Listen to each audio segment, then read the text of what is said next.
We here at Authentic Signatures are in the boardroom today, okay? We've got to get real with you and talk about some dominance and excellence and, of course, the big word of the day, dynasty. What we're going to bring to you shows the legendary status of what Authentic Signatures has for you to add to your collection, whether they're for gifts, whether it's an investment.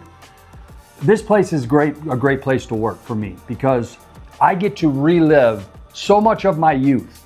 Okay, so much of my youth. And if you look behind me, you see these great jerseys of the Chicago Bulls, Michael Jordan. I'm a small kid watching Michael Jordan. Everything that he did in the Chicago Bulls, everything that they did, I followed along. And now I'm able to sit next to and hold different items that were autographed by these career players. And again, the dynasty that they did, 2 different three-peats with Phil Jackson as the head coach. The redefinition of greatness and what it takes to be great all rested on the shoulders of one man for that dynasty. And that would be, whoops, not Scottie Pippen, though he did play a big part. I'm talking about Michael Jordan. Now, Michael Jordan told me he had something special. He may be trying to take off from the free throw line a la Julius Erving. Let's see what happens. He kind of measured it from there. He's going back.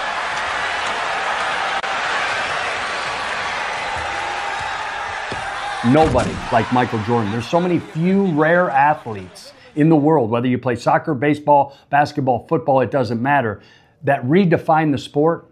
Michael Jordan and those Chicago Bulls, that's what they did. Legendary status. 100 years from now, they're still going to be talking about the great Chicago Bulls dynasty. We're going to go inside that dynasty today. I appreciate you guys sitting down and listening to me memorialize, if you will, this team, because the memories that I have of the Chicago Bulls are incredible. Let's go inside that dynasty. We're going to explore the fire of Jordan. We'll explore the loyalty of Scottie Pippen to always be the number 2 man. He is a Hall of Famer, so you know he's a good player. The chaos of Dennis Rodman, what he brought to those championships. The vision of Tony Kukoc, the European player, a great one. Steve Kerr, he was like an extra coach on the floor for Phil Jackson. And of course, guys like Scott Williams, we're going to talk about him. He was a punching bag for Michael Jordan who just wanted his teammates to be better each day, each practice. That's what Jordan and Jordan Fire brought to his teammates. This is the story of how the Bulls became immortal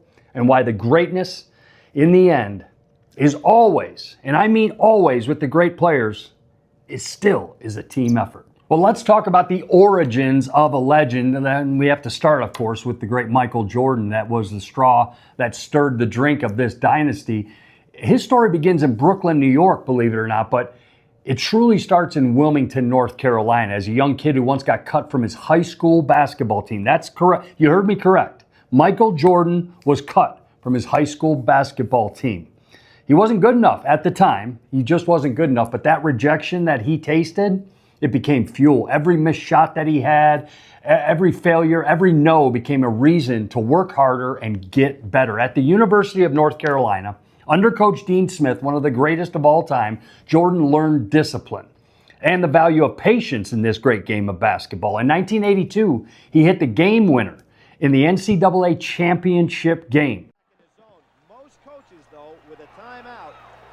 Change their defense just to throw the other team off stride. Let's see if Georgetown now comes out man-to-man. Georgetown still has 1 timeout left. North Carolina has 4. 32 seconds to go. A 1-point lead for Georgetown. No, they stay in the 1-3-1 with Ewing in the middle. They've got to look to get it in there. You can't with a shot blocker like Ewing take so much time. Doherty to Black. The time, 18. The first taste of destiny for Michael Jordan. That's when the whole world said, who is this kid from North Carolina? Now, when the Bulls drafted him in 1984, the franchise was struggling. Empty seats, there was no identity anywhere for these Bulls. There was no hope for the future. But Jordan arrived and he brought his swagger with him. He brought his confidence with him. And he had almost a maniacal fire to be the best, whether he was playing cards at a table in Vegas or whether he's playing a game of pig with one of his teammates. He always wanted to douse you and drown you. And I mean that with love, but he always wanted to be the best. And that's the sort of fire that dynasties need. And it all started, well, with Phil Jackson, of course, as the head coach, but what Michael Jordan brought to the city of Chicago. He said it. He said, we're going to change this city. And Michael Jordan was sure correct on that one. And he said, I remember a quote that he said, I have failed over and over and over and over and over again in my life. But that's why I succeeded. Shaping this dynasty, we have a king, and his name is Michael Jordan. But of course, he looks, he gives to Jordan. Jordan to the circle, puts the shot in the air. Good! The game's over, and the Bulls have won. Jordan beat him at the buzzer with a jump shot in the circle, and Chicago has knocked off the Cavs. But of course, you kind of need some lieutenants around you and some good soldiers, and that started with Scottie Pippen. Believe it or not, he came from Central Arkansas, a small school, unnoticed. He was undeterred. When he arrived in Chicago in '87, he wasn't physically or mentally ready for the NBA, but Jordan saw something in there. He saw like a spark, something that Pippen brought to the locker room as well as the floor when they were practicing. When Jordan attacked, it's kind of like Pippen balanced out, okay? Where Jordan led with force, Pippen led with grace. And they had to have that yin-yang and that relationship of knowing what each other is going to do. Don't forget, Scottie Pippen has always played the number 2 man wherever he was, and he's still a Hall of Famer. In 1991, the Bulls marched towards their first title. It was Pippen who handled Magic Johnson in the finals, using his long arms, a quiet toughness that he had. I remember it well, going up against the Lakers and Magic. And they suffocated the Lakers that series, suffocated them. And yet in his career, it was all humility, all sacrifice, what I can do for the team, what I can do to get better. In 1994, Jordan retired. Pippen refused to check into a playoff game because the final shot had been drawn for Toni Kukoc, the great European player that came over to play with the Bulls. It's an emotional outburst, a rare human crack in his usually perfect professionalism that he took with these Bulls, and with, of course, his head coach, Phil Jackson. Kukoc, he ended up hitting the buzzer beater and winning the game. Pippen's reaction taught him, and the world, mind you, that something profound about leadership and pride, and he had to swallow it. He had to swallow it even after Jordan left there, and he gave it up, just like I said, to that game winner for Toni Kukoc. But that's the kind of, he was selfless, Scottie Pippen, you know? When asked what made him so effective alongside Michael Jordan, I remember Pippen had said something along the lines of, we completed each other like a harmony, a rhythm, a melody, something along the tunes of a tune, if you will. They complemented each other so well. Sometimes you have to take a back seat for the greater good. Again, sometimes you have to take a back seat for the greater good. That's Scottie Pippen's career in a nutshell. That is 6 total. They went 3 in a row, and then Jordan left. They came back, and they went 3 in a row. I'm telling you, Scottie Pippen, not the straw that stirs the drink, but pretty close. Talking about this great Bulls dynasty led by one man, and everybody says, well, obviously it's Michael Jordan. Well, a couple of guys behind the scenes I want to talk to you about. Jerry Krause, the general manager, the guy that holds the title of being the guy to break up those Bulls, and a front office guy that Michael Jordan didn't obviously always see eye to eye with, and of course, Phil Jackson was part of that. Earlier today, I asked Jackson to look back on some of his most memorable moments as coach of the Bulls. I think probably the most important moment is maybe the first meeting I had with Michael Jordan when I was the head coach and told him what we were going to do. Key moment for our team growing. The great coach, he went on to win championships with the Lakers as well. Phil Jackson, one of the greatest ever. He knew what he had in Jordan. He knew what he had in Pippen. But Jackson, a former player in the NBA, mind you, and a good player. He was a lunch pail guy. He's a blue-collar worker when he played in the NBA. But he knew the greatness around him, led by Jordan, led by Pippen. And he had this thing, you've heard about it, this Zen sort of mentality.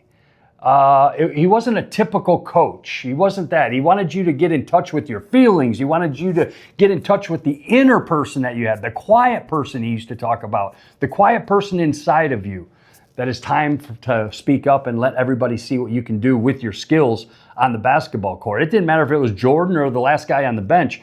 That's what Phil brought to this great dynasty, is his Zen-like mentality. meaning be in the moment. Nothing is too big for Phil Jackson. He proved that over and over and over again in his career. Just everything came together at the same time to have Jordan and Phil Jackson in the same locker room. And obviously 6 titles and off we go. You see how great they were. They had this triangle offense that Phil Jackson brought to them. And it was weird. It was kind of a philosophy in motion. Each pass, each cut to the hoop, it symbolized harmony. And that's what Phil Jackson, led by Michael Jordan, of course, wanted to implement into this and do it for years and years and years and years to come, is this simple triangle offense, and watch the great players led by Jordan do their thing. Before big games, Phil Jackson would dim the lights in the locker room. He'd tell his players, let go of all your fear. The game's going to find you. Let go of everything. Don't be afraid of anything, or a player on the court or the crowd up in the stands.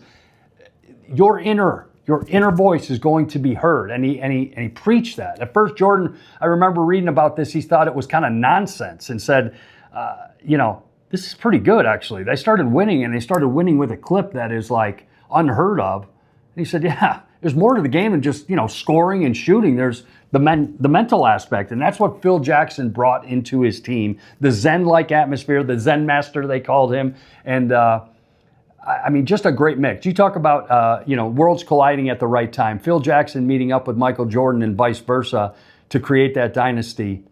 Incredible. Hats off to Phil Jackson, obviously Michael Jordan and his teammates, but Phil Jackson, he was the conductor. He ran the symphony, if you will. He said, you can't force your will on people. You have to inspire them. And that's not coach speak that you heard back then, but Phil Jackson was the innovator of that, and obviously worked pretty good. The first of 2 three-peats. I'm going to walk you through that timeline. Incredible.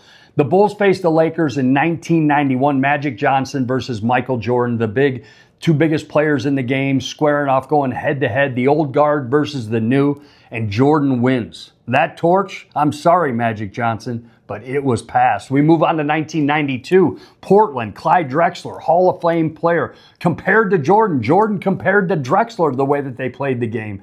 MJ takes it personally, okay? He hits 6 3-pointers in one half. He looks at the camera. Remember this one? I don't do it very well, but he gave the shrug. The world-famous shrug that Michael Jordan did. 6 3-pointers in one half. New level of dominance that arrived. 2 championships down. Now, we move to 1993. Phoenix, Charles Barkley, the league MVP, Hall of Famer. Jordan didn't like losing that MVP title to Charles Barkley. Believe me. And he said it many, many, many times. Straight face to Charles Barkley as well through the years. He averaged 41 points in that final series. 41 points, that's 3 titles in a row. And at this point, the Bulls are the biggest team, no matter the sport, the biggest team in the world. Nobody is coming close to what they're doing with 3 in a row, and it's only going to get better. And before that first one they won, Jordan, and it is documented, Jordan said before that first one in 1991, before the tip, he said to Magic Johnson on the court, there's a new sheriff in town. Obviously there was. After the first three-peat, the pieces started to fall into place, and then came the great Dennis Rodman to the Chicago Bulls, adding to this dynasty. They have 3 in a row under their belt. Jordan retired, et cetera, et cetera. Phil Jackson saw something in Dennis Rodman. And don't forget, when he came to Chicago in 95, so many sports fans, not just basketball fans, thought it was insane because Rodman came from the Pistons, and Chicago couldn't get over the hump. And that was the Detroit Pistons for years until that 1991 where they did. And obviously in 1990 and 89, the bad boys of the Detroit Pistons were the talk in the Eastern Conference, and Jordan hated it. But obviously we saw with 2 three-peats, he did okay. And Rodman comes in there, and many thought it was insane, like we said, because of his association and what he did. You know what I mean? He was so weird, different, not weird, maybe a weird gentleman, but an artist when it came to basketball. Now, he studied the spin of missed shots. I mean, of opponents' missed shots and how they would ricochet off the backboard and the rim. I mean, this guy would go sometimes have 20 rebounds in the game, wouldn't score 1 point. But the defensive aspect that Dennis Rodman brought, and again, an artist on defense, is another cog in this big machine called the Chicago Bulls dynasty that Phil Jackson saw and said, we need that guy. He was a different cat. Off the court, he had Vegas trips during the season. He had piercings all over, different hair colors, relationships with Madonna. I remember they were a hot and heavy item for a while. He lived like a rock star while playing in the NBA. But the moment he stepped on the floor, all that was gone, man. He was focused and everything. I remember in 1998 in the finals, Rodman skipped a practice with the Bulls to appear at a World Wrestling event, some professional wrestling event show. He came back the next day after he missed practice, and he came up with 14 rebounds, all right? That was Rodman. Chaos everywhere, but controlled chaos when he was on the court for Phil Jackson and the Bulls. One quote from Dennis Rodman I'll leave you with, and it kind of explains a lot of how great of a player he was and how unique of a gentleman he was. I don't play the game to be liked. I play it to win. That is Dennis Rodman. Not every hero is loud and gregarious and Dennis Rodman-like. No, there's just the opposite sometimes. And in the case of the Chicago Bulls in this dynasty, that was Steve Kerr, the great coach of the Golden State Warriors, who will be in the Hall of Fame as a coach as well. So you know what he brought to Phil Jackson on the floor, that coach's mentality while being a player. And like I said, everything just kind of worked out so well for the team that Phil Jackson put together. And Steve Kerr was so important about that, so important. He was calm, he was analytical, deadly under pressure, a very, very quiet guy. You always got to steer clear of those quiet guys, and that's what Steve Kerr brought to the dynasty. He is a role player, but he's a dead-eye shooter, though, as well. I mean, nothing like the guy who plays for him now like Steph Curry, but he really was a confident and a very good outside shooter that the Bulls needed in this dynasty run. And there was one story that Jordan loved the fire of Steve Kerr, and again, the quiet fire of it. It was the 97 finals, and the game is tied, championship's on the line. Jordan's double teamed always, and you know they're coming out of a timeout. Jordan to Curry was in the huddle. He goes, "Hey, they're coming at me. They're going to double team me. So you got to be ready, okay? You be ready." And Kerr just nodded his head and said, "Yep, I'll be ready." Moments later, play begins back on the court. Guess what? Jordan double team, sometimes triple team. He kicks it out to guess who? Steve Kerr. The Bulls have it with 28 seconds left.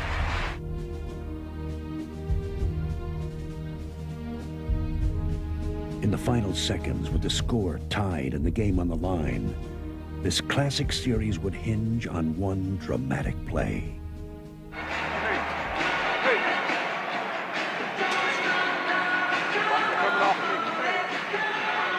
He comes off, I'll be ready.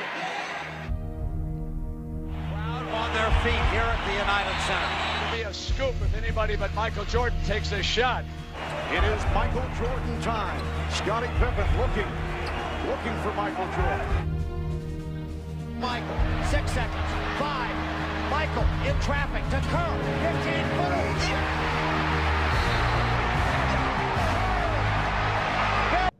Yeah, he made the shot. 1997, rather, finals, Steve Kerr made the shot. Jordan talked about him and said, "I trusted this guy completely because whether we're playing in a practice pickup game or whether we're playing in the NBA Finals, Steve Kerr never blinked." I love talking to you guys about the Chicago Bulls dynasty because it's all, obviously, Michael Jordan, Scottie Pippen, Phil Jackson, but it's all those pieces that surrounded those great, great players and great coach like Phil Jackson.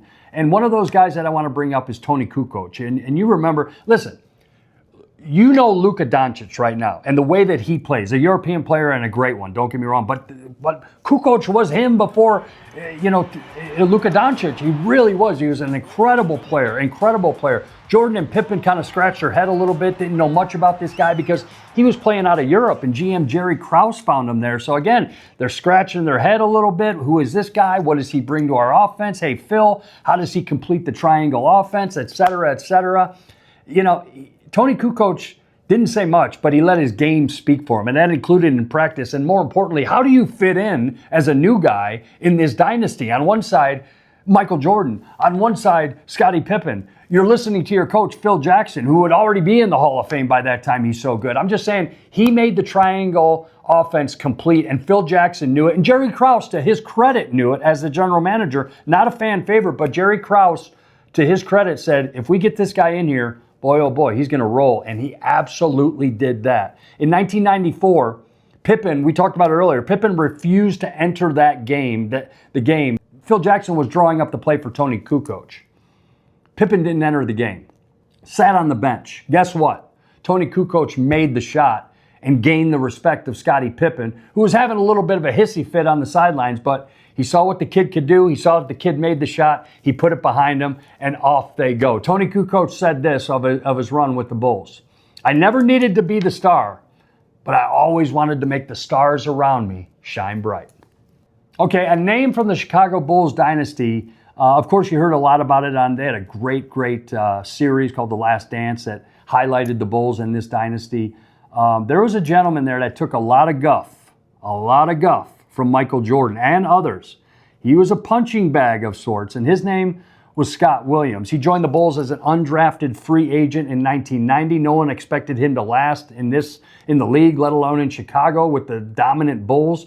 His toughness, his work ethic, and obviously being, a new guy playing with the Jordan and the Pippins of the world, your head's going to be on a swivel. So surrounded by greatness, and Scott Williams did what he had to do to stick around, and that was to play with grit, get dirty, play injured. That was a huge thing. He gained a lot of respect from Michael Jordan by playing through injury. Even when these guys practiced and they were injured, they still played because they needed to show up or they're going to lose their job. But that's the mentality, that lunch pail mentality that Scott Williams brought to this dynasty. He played injured. He set screen for others. He was selfless, always boxing out, never asked for attention, and Jordan would rip him.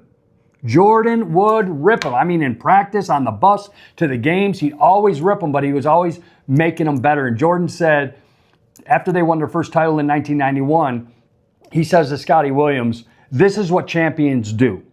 They show up hurt. And that's what both of them did, actually. Jordan and Williams, they played injured in that series. Williams never forgot that moment and said, I think I got a place here where I belong, and I know what I got to keep on doing, and that's keep getting the scrapes on the knees and the bloody noses, whatever it takes to be a part of this dynasty. And he brought such a huge presence to that team just for being so selfless. So, Scottie Williams, this one's for you. We're tipping our cap to you.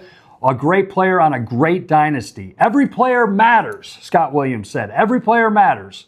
Rings are built by effort, not just by highlights. I like that. Good on you, Scotty. Well, in this dynasty, in this saga, if you will, there's a couple of down years, and that was between the three-peats. I don't know, did Jordan get bored? Did he say, hey, I'm going to test my athleticism, the ultimate? I'm not going to join the Olympics. I'm not going to join the Chicago Bears. I think I can play baseball. A couple of chances. Williams made an error on a ground ball. Got a base hit that drove in a run. There's another hit. A drive down the third baseline. The tying run may score. He's around third, racing for the plate. The throw. He hasn't touched the plate yet, and he does. Michael Jordan has tied up the ball game with a ground double to left. Michael Jordan walked away from the NBA, and that was an empty time for the NBA, and everybody, of course, was wondering. He's still young enough. He's still talented enough. Is he going to come back and give basketball another run? Everybody was scratching their head, wondering why he did it in the first place. But, hey, when you're that type of player, you can do what you want. But in March 18th of 1985, two words that ring true is, I'm back. Hey, Mikey, we like it. Not a huge surprise, but clearly one of the great comebacks since Burt Reynolds' hairline. It came in a two-word statement, which is now just begging to have a Nike campaign built around it. Quote, unquote, I'm back. That's all Jordan said on Saturday. That was really all Jordan needed to say as his 17-month retirement came to an end. He will be back on Sunday when the Bulls play the Pacers, and probably not so coincidentally, the game is on national TV. The Bulls arrived in Indianapolis on Saturday night, and while Michael Jordan was not on the team charter, he will be there by game time and that makes Phil Jackson happy. And that's what Michael Jordan said to the world. The following season, those Bulls, unstoppable. 72 wins at the time, a record. Jordan won the MVP after having a couple of years out of basketball. Scottie Pippen was flawless, an all-NBA player. Rodman dominated the boards like usual. The second three-peat, absolute perfection. A testament to the endurance and the trust that Phil Jackson had in these players and their shared greatness together. And like we talked about earlier, Phil Jackson said, man, just show these cats where to go and get out of the way. And that's what it is. The antidote for this with Jordan of leaving basketball, going to baseball, and coming back is the key to success is failure. We talked about that earlier. The key to success is failure. And no truer words could be spoken, because I don't care if you're a bricklayer or you're an artist or you're the world's greatest basketball player, you're going to get better when you get knocked around and knocked down to the ground and have to wipe yourself up and get back on the court. Like I said, no matter what you do in life, but Jordan gave this message to the whole world. I mean, we all can't be Michael Jordan when it comes to being one of the world's greatest athletes, but when you get knocked down, you got to get back up. Failure is going to help you. That was Michael Jordan. I mean, so many great stories. It didn't matter of the year of their two individual three-peats. Didn't matter. There are so many great stories that came out of the Michael Jordan Bulls, led by Phil Jackson, the players that came and left the next year, and players like the Dennis Rodman, Scott Williams, Steve Kerr, and oh boy, I'll tell you. The one thing that I remember about Jordan that we all remember is, I want the ball.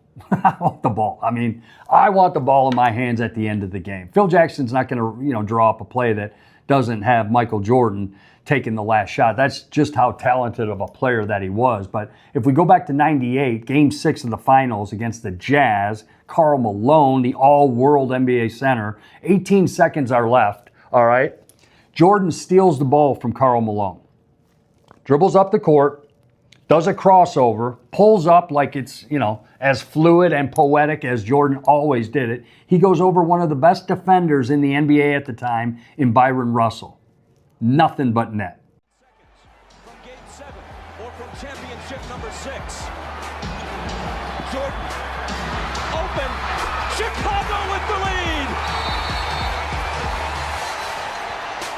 Timeout Utah. 5.2 seconds left. Michael Jordan running on fumes. Nothing but net. I want the ball in my hands, Michael Jordan said it. It didn't matter the year. Didn't matter whether he was in Wilmington, North Carolina, the University of North Carolina, or the Chicago Bulls, or the Washington Wizards, where he ended his career. He always wanted the ball. The hand frozen in air. You guys remember that? The silence before the roar of the crowd. That was the last shot. The perfect ending to a perfect story, Michael Jordan and the dynasty of the Chicago Bulls. And once again, I love it, so I'm going to share it with you again. Jordan said, game's on the line, I want the ball. Simple. At Authentic Signatures, we love to celebrate greatness. And that's why I'm so excited to talk to you guys about the Chicago Bulls and the dynasty that they had there and the collection that we have that we're offering. I mean, this is a basketball. I won't put my gloves on, but this is a basketball sign from the late 80s. They couldn't get over the hump, but that Chicago Bulls team, the crux of that team is on this basketball. The Scottie Pippen jersey, the Hall of Famer, the Michael Jordan stuff that we have, the Dennis Rodman things that we have, Tony Kukoc included, Steve Kerr, all of it, it can be yours. And I'm saying this to you because this stuff that we're talking about today doesn't happen. I mean, it just doesn't happen. There's legends and then there's legacy. And this is a legacy that I don't think, not even the great Golden State Warriors led by Steph Curry and Kevin Durant could repeat like that. There's just no way. And what Jordan brought to this city and the NBA and the winning, but it wasn't just that. You guys know it. You were wearing the shoes. You know what I'm talking about. Jordan's impact went way beyond basketball, way beyond. He changed marketing for Nike and the idea of the modern athlete and getting paid and your likeness and things like that. Like he set the standard for players even today, 20 years past his retirement, are still using today because Michael Jordan, not only the greatest player in the league,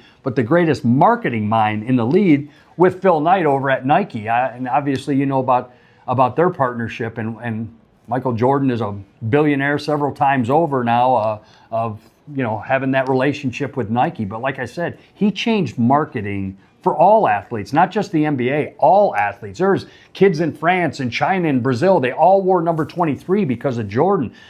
He inspired Kobe's Mamba mentality. That was Jordan. LeBron's work ethic. Even great players outside of basketball, they mirrored what Jordan did, not only getting ready for a game, but being that great athlete off the court as well. And we know that collaboration that he had with Nike, it still goes strong today. Greatness became not just about talent, but about discipline, his mindset, his obsession to be the best, whether it was in marketing or playing on a basketball court. It didn't matter. In 1997 All-Star Game, a young Kobe asked Jordan for advice, and Jordan smiled back and said to him, "You can call me anytime," he said, "but you'll have to earn it."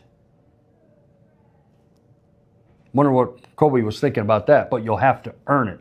I'm sure he gave Michael Jordan a call or two down the road. Some people want it to happen. Some wish it would just happen. Others make it happen. Those words that I just spoke, that's Michael Jordan's mentality. The Chicago Bulls weren't just a basketball team. Nope. More than that. A whole lot more than that. They were a movement led by Michael Jordan, a symbol of excellence, discipline, unity, same thing, selflessness. They had it all. Those Bulls teams were so great, led by Michael Jordan. He was the face, but every man in that locker room had a piece of the soul of that team. Pippen's loyalty, Rodman's chaos that he controlled chaos on the court and just dominating defensively. Steve Kerr's courage. I mean, we can go down the list of teammates and what they meant. The lesson of the Bulls, I think, is pretty simple. Greatness. You learn that from Michael Jordan, even being a fan way up in the upper deck like I was watching him.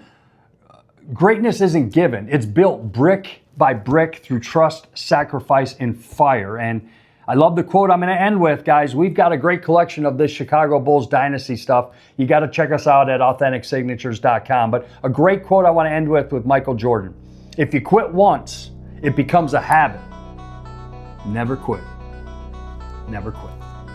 Hey, thanks for watching today. We went down a very big, winding, beautiful road called the Chicago Bulls dynasty. 2 different three-peats led by Phil Jackson, Michael Jordan, Scottie Pippen. And we here at Authentic Signature, we've got it. We've got the dynasty. And this is legacy stuff. I mean, whether you're getting someone as a gift or it's an investment or whatever it is, 100 years from now, we're going to be talking about these Chicago Bulls and what they meant to the great game of basketball and what they meant to you as a collector. So appreciate you guys watching. We're going to do the same thing on the Lakers. A lot of great players and a lot of great times and a lot of great championships to talk about. Appreciate you guys watching on YouTube. Don't forget to check us out on our Instagram page as well. We'll talk to you soon.